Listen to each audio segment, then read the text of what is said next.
Hi అండి, welcome back to సుజనాస్ kitchen. గోధుమ రవ్వ ఉప్మా చేయడం కోసం స్టవ్ వెలిగించుకుని గిన్నె పెట్టుకుని ఆయిల్ వేసుకుని ఆయిల్ వేడైన తర్వాత ఆవాలు, పల్లీలు, శనగపప్పు, మినపప్పు వేసుకుని ఫ్రై చేసుకోవాలి.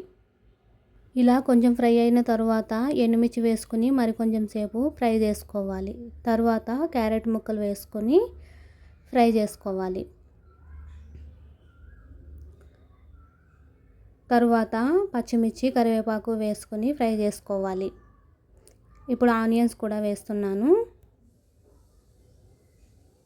ఇవన్నీ కొంచెం ఫ్రై అయిన తర్వాత టమాటో ముక్కలు కూడా యాడ్ చేస్తున్నాను. ఇలా వెజిటేబుల్స్ వేసుకుని చేసుకోవడం వలన టేస్ట్ బాగుంటుంది. అలానే ఉంటే బఠానీ కూడా వేసుకోవచ్చు. ఇప్పుడు టేస్ట్కి సరిపడినంత సాల్ట్ వేస్తున్నాను. ఒకసారి బాగా కలుపుకున్న తర్వాత మూత పెట్టి కొంచెం సేపు మగ్గనివ్వాలి. ఇలా మగ్గితే సరిపోతుంది. ఇప్పుడు ఒకసారి కలుపుకొని వాటర్ యాడ్ చేస్తున్నాను. మనం ఏ గ్లాస్తో అయితే రవ్వ తీసుకుంటామో అదే గ్లాస్తో 3 గ్లాసులు వాటర్ వేసుకోవాలి.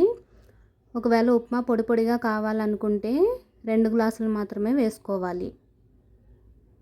ఇప్పుడు ఒకసారి కలుపుకొని మూత పెట్టి మరగనివ్వాలి. ఇలా మరిగితే సరిపోతుంది. సాల్ట్ సరిపోయిందా లేదా అని చెక్ చేసుకోవాలి. ఇప్పుడు రవ్వ యాడ్ చేస్తున్నాను. ఈ గోధుమ రవ్వని బన్సీ రవ్వ అని కూడా అంటారు. కిరాణా షాపుల్లో అలానే సూపర్ మార్కెట్స్లో కూడా దొరుకుతుంది. ఇప్పుడు మూత పెట్టి కొంచెం సేపు ఉడకనివ్వాలి.